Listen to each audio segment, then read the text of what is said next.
Assalamualaikum warahmatullahi wabarakatuh. Selamat datang di channel Gudang Edukasi, gudangnya ilmu teman-teman. Nah, kali ini kita akan membahas tentang FR soal P3K Perawat 2023 ya.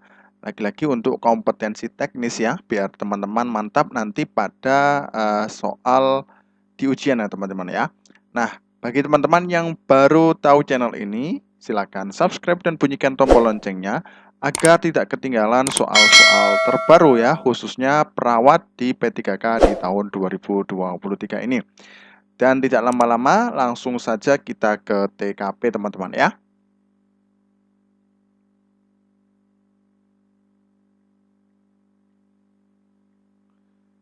Seorang anak laki-laki umur 7 bulan baru saja terlihat gelisah, sulit bernafas, wajah pucat, terbatuk-batuk, mulut banyak mengeluarkan air liur, anak menangis namun tidak ada suara.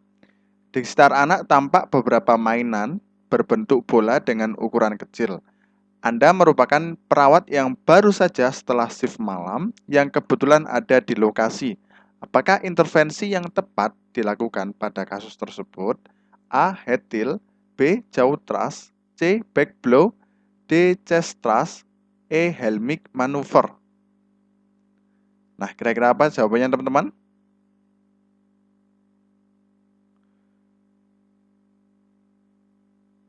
Oke, jawabannya apa teman-teman? Jawabannya adalah C teman-teman ya. Nah, kenapa C teman-teman ya? Oke, kita kaji ke soalnya teman-teman ya. Nah, ini seorang anak laki-laki ya. Nah, ini ada pembahasannya ya. Umur 7 bulan, baru saja terlihat gelisah, sulit bernafas, wajah pucat, terbatuk-batuk. Nah, mulut banyak mengeluarkan air liur. Nah, ini teman-teman ya. Kemudian anak menangis namun tidak ada suara. Nah, ini bisa curiga apa teman-teman ya? Adanya choking teman-teman ya, atau sumbatan. Kemudian tampak beberapa mainan berbentuk bola dengan ukuran kecil. Nah, seperti itu teman-teman ya. Nah, intervensi yaitu adalah back blow ya, karena takutnya karena pada umur 7 bulan ini adalah masa pada anak-anak ini adalah fase oral ya. Nah, ini ya sesuai dengan penjelasan juga. Jadi lebih banyak yaitu adalah kadang-kadang memasukkan mainan ya ke dalam mulutnya. Nah, ini dengan tanda-tanda seperti ini ya. Gelisah, sulit bernafas, wajah pucat ya, terbatuk-batuk ya, mulut banyak mengeluarkan air liur, anak menangis namun tidak ada suara ya. Di black blow teman-teman ya. Nah, kalau back blow kan seperti tepuk di punggungnya ya, biar keluar untuk chokingnya atau sumbatannya teman-teman ya. Kalau head tilt dan jaw thrust ini untuk membuka nafas ya.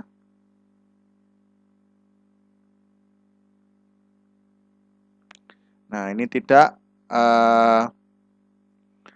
mengeluarkan sumbatan ya teman-teman ya.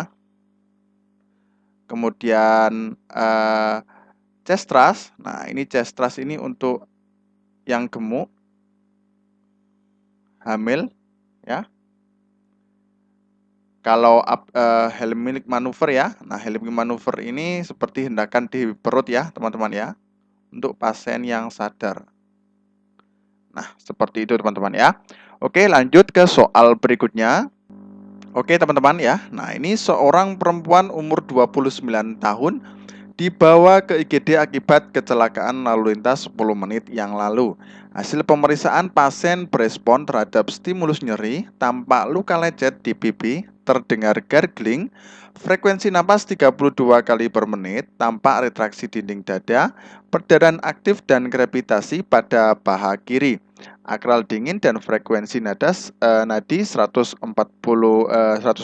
kali per menit. Apakah label triase yang tepat diberikan pada kasus tersebut? A. Kuning, B. Merah, C. Hitam, D. Hijau, E. Putih.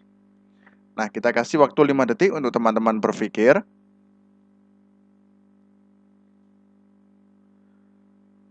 Oke, jawabannya apa teman-teman? Jawabannya adalah B teman-teman ya, yaitu adalah merah teman-teman ya. Nah, Kenapa kok merah teman-teman ya? Nah, kalau merah ya, kita lihat di sini ada pembahasan ya. Nah, untuk merah yaitu adalah prioritas utama ya, memerlukan pengobatan dan segera karena dalam kondisi yang sangat kritis. Nah, seperti itu teman-teman ya. Nah, coba kita lihat di soalnya teman-teman ya. Nah, ini perempuan umur 29 tahun dibawa ke IGD akibat kecelakaan lalu lintas 10 menit yang lalu. Nah, pasien berespon terhadap stimulus nyeri. Nah, ini teman-teman ya. Kemudian tampak luka lecet di pipi, terdengar gurgling. Nah, atau gargling ya teman-teman ya. Nah, kalau gargling ini kan berarti seperti orang berkumur ya. Nah, bisa jadi itu ada kayak perdarahan di dalamnya. Nah, kemudian nafasnya sesak ya teman-teman ya, 32 kali per menit. Tampak retraksi dinding dada ya, perdarahan aktif. Nah, ini ya, data-datanya sangat mendukung sekali ya. Dan gravitasi pada paha kiri teman-teman ya. Akral dingin juga. Nah, frekuensi tinggi ya, 114 kali per menit. Nah, ini otomatis ya, sudah sangat jelas, yaitu adalah merah ya, karena membutuhkan pengobatan dengan segera karena kondisi yang sangat kritis, adanya perdarahan aktif juga teman-teman ya. Nah, ini pembahasannya ya. Hasil pengkajian ditemukan data bahwa pasien mengalami gangguan pada komponen vital yaitu airway, breathing, sirkulasi, dan disability ya. Pasien menunjukkan kondisi yang mengancam nyawa sehingga pasien harus diberikan label triase merah ya. Nah, kalau kuning ini tanda-tanda vital stabil dan pengobatan dapat ditunda ya beberapa waktu dan tidak mengancam nyawa. Nah, contohnya seperti fraktur ya. Nah, kemudian ada gravitasi juga ya. Nah, tidak mengancam nyawa ya. Kalau hitam ini otomatis meninggal ya, teman-teman ya. Nah, kalau hijau ini ringan. Nah, kalau ringan seperti korban luka lecet ya, batuk pilek dan lain-lain ya. Seperti itu teman-teman ya. Oke, lanjut ke soal berikutnya. Seorang perempuan umur 32 tahun diantar ke UGD karena terjatuh dari pohon 20 menit yang lalu dan mengeluh sakit bernafas. Hasil pemeriksaan bicara terbata-bata karena sesak, wajah pucat, frekuensi napas 34 kali per menit. Tampak jejas di dada, terlihat retraksi interkostalis, auskultasi paru terdengar vesikuler, nyeri skala 3, frekuensi nadi 98 kali per menit. Apakah masalah keperawatan utama pada kasus tersebut? A. Nyeri akut, B. Pola nafas, C. Pertukaran gas, D. Ventilasi spontan, E. Bersihan jalan nafas. Nah, kira-kira apa jawabannya teman-teman? Oke, jawabannya apa teman-teman? Jawabannya adalah B teman-teman ya. Pola nafas teman-teman ya. Nah, kita kaji ke soalnya ya. Perempuan umur 32 tahun diantar ke UGD karena terjatuh dari pohon 20 menit yang lalu dan mengeluh sakit saat bernafas. Nah, ya. Kemudian hasil pemeriksaan ya dari seorang perawat ya, bicara terbata-bata karena sesak. Nah, sesak ya. Nah, ini data-datanya teman-teman ya. Karena pola nafas juga ya. Kemudian wajah pucat, kemudian frekuensi nafas 30 kali per menit. Nah, ini untuk data tanda-tanda vital ya, teman-teman ya. Jelas sekali ini sesak ya, 34 kali per menit. Kemudian tampak jejas di dada ya, terlihat retraksi interkostalis juga. Nah, ini teman-teman ya. Auskultasi paru terdengar vesikuler ya. Nyerinya hanya skala 3 ya. Seperti itu ya. Nah, kalau pola nafas berarti ini kan ditandai dengan sesak ya. Tandai dengan sesak, kemudian penggunaan otot bantu nafas juga teman-teman ya. Karena dia bicara terbata-bata ya. Nah, seperti itu. Kemudian nyeri akut juga bisa, tapi ini kalau kasus seperti ini lebih ke RW-nya dulu teman-teman ya. Nyeri akut benar ya, karena nyeri skala 3 ya, karena bisa juga. Tapi kurang tepat ya, karena ditanyakan adalah masalah keperawatan utama teman-teman ya. Nah, kemudian pertukaran gas. Nah, kalau pertukaran gas dengan ventilasi spontan ini biasanya ditandai dengan AGD yang abnormal. Nah, di sini di soalnya tidak disebutkan ya untuk AGD-nya ya. pH-nya berapa, dan lain sebagainya teman-teman ya. Kemudian bersihan jalan nafas tidak efektif ya ini ya, bersihan jalan nafas. Nah, kalau bersihan jalan nafas itu berarti adanya sekret biasanya teman-teman ya. Akumulasi sekret sehingga bersihan jalan nafas tidak efektif teman-teman ya. Nah, di soal tidak menyebutkan adanya sekret dan lain sebagainya ya. Oke ya, nah ini pembahasannya berdasarkan hasil pemeriksaan yang kemudian dibandingkan dengan batasan singkat data mayor minor SDKI menunjukkan adanya masalah pada pola pernafasan. Nah, data-data tersebut diantaranya bicara terbata-bata ya karena sesak, peningkatan frekuensi nafas, adanya penggunaan otot bantu nafas, dan juga keluhan sakit saat bernafas. Nah, data abnormal pada kategori respirasi ini kemudian dinilai lebih penting atau utama di atas lebih dahulu dibandingkan kategori nyeri teman-teman ya, karena di sini nyerinya hanya 3. Nah, lebih diutamakan adalah air W-nya teman-teman ya. Oke, lanjut ke soal berikutnya. Seorang anak umur 3 tahun dibawa ke UGD karena terjatuh di tangga rumahnya 30 menit yang lalu. Menurut ayah pasien, kepala sempat membentur lantai dengan keras, muntah 2 kali dan rewel. Hasil pemeriksaan ya, jejas di bagian kepala, frekuensi nafas 29 kali per menit. Saat ini pasien dianjurkan pulang dengan edukasi yang diberikan perawat untuk mengidentifikasi bahaya yang terjadi pada anak. Apakah yang harus disampaikan perawat pada kasus tersebut? A. Berikan minum hangat setiap 1 jam. Sesekali ayun dan gendong anak saat rewel. C. Pasang penghalang di lokasi yang berbahaya. Kemudian D. Bangunkan setiap setengah jam jika anak tertidur. E. Biarkan anak tertidur untuk meminimalkan rewel. Nah, kira-kira apa jawabannya teman-teman? Kita kasih waktu 5 detik untuk teman-teman berpikir.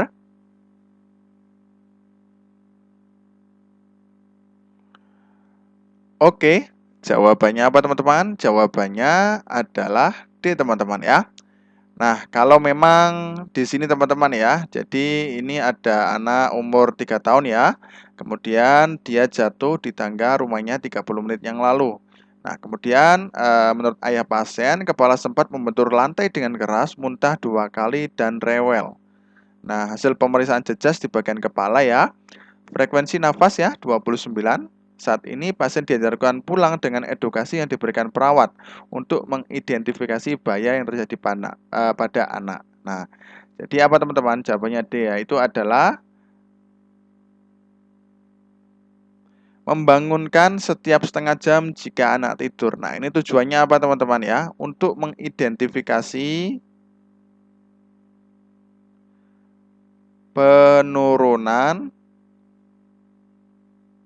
kesadaran yang tiba-tiba.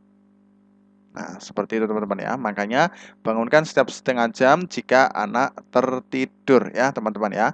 Kemudian biarkan anak tertidur untuk meminimalkan rewel ini tidak ya. Malah nanti tidak tahu-taunya ya ternyata kesadarannya menurun ya. Karena di sini sudah jelas ya. Takutnya di sini data-datanya yaitu adalah muntah 2 kali ya.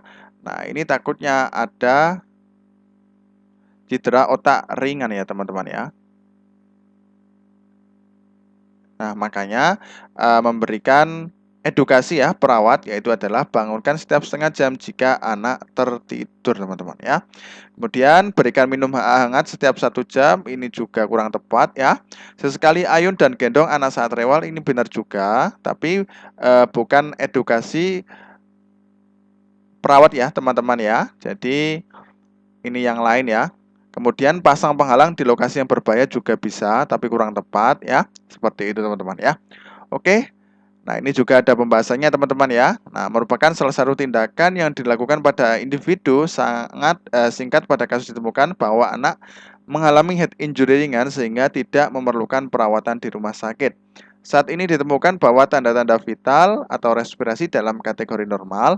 Sebagai langkah kewaspadaan, perlu perawat menyampaikan kepada keluarga bahwa anak harus dibangunkan setiap setengah jam untuk mengidentifikasi terjadi atau tidaknya perburukan kondisi atau penurunan kesadaran yang tidak disadari, teman-teman ya.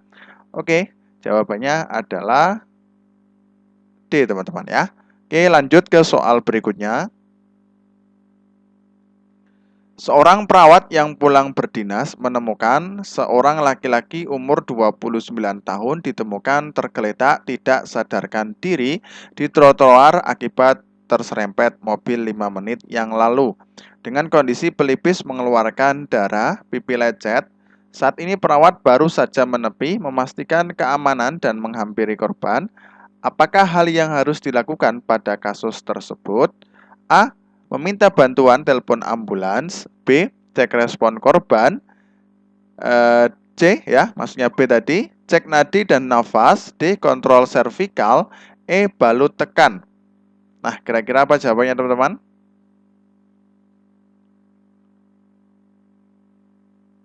Oke, jawabannya adalah B, teman-teman ya.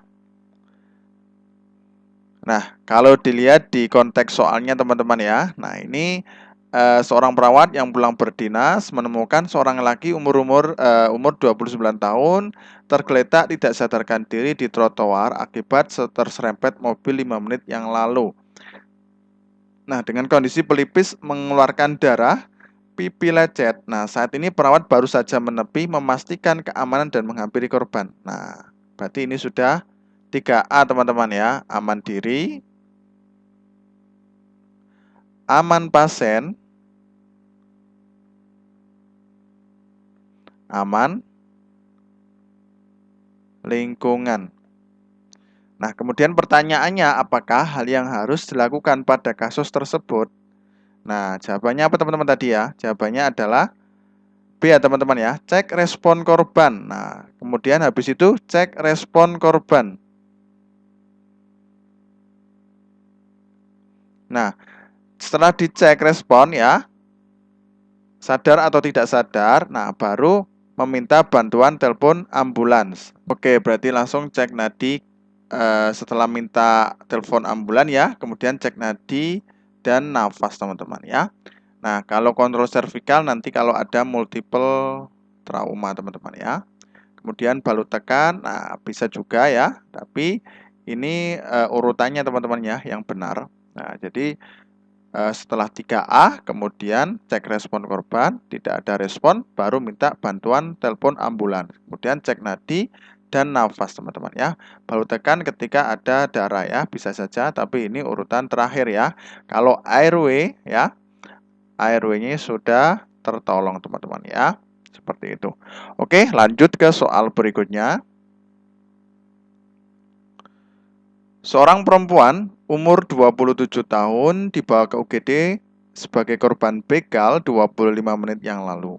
Hasil pemeriksaan, pasien tidak sadar, frekuensi nafas 36 kali per menit, wajah pucat, bibir sianosis, tampak luka tusuk di bagian dada sebanyak 3 buah, terdengar sucking chest wound, tampak darah keluar dan mengeluarkan gelembung udara, mamar dan krepitasi tangan kiri. Apakah tindakan yang harus dilakukan pada kasus tersebut?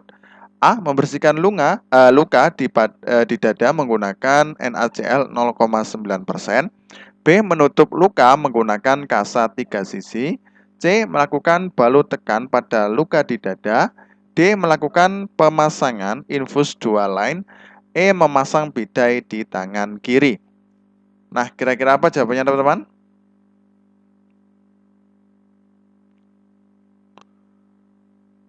Oke, jawabannya adalah B, teman-teman ya. Nah, menutup luka menggunakan kasa 3 sisi.